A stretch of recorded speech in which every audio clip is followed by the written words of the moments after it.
Good morning and good evening girls.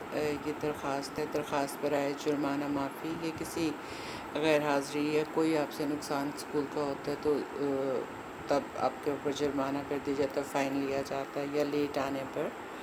یہ دیکھیے گا page number اس کا 79 ہے. حسب معمول 1 فنگر اسپیس بخدمت جناب پرنسپل صاحبہ الف بے جیم اسکول. الف بے جیم ہم اس سے لکھتے ہیں کہ ہم نے اپنے اسکول کا نام اور شہر کا نام اس میں ظاہر نہیں کرنا ہوتا.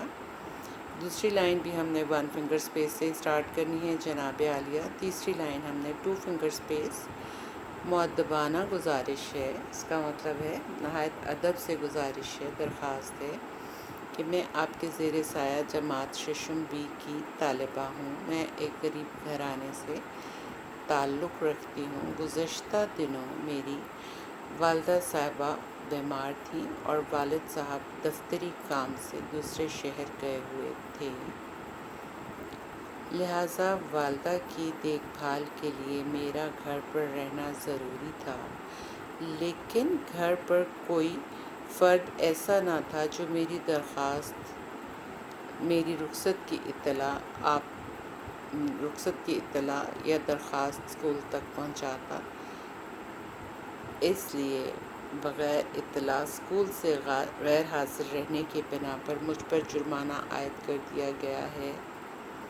فرسٹ پیراگراف میں آپ نے اپنا تعارف بھی کرا دیا، اپنا مسئلہ بھی یہاں تک بتا دیا.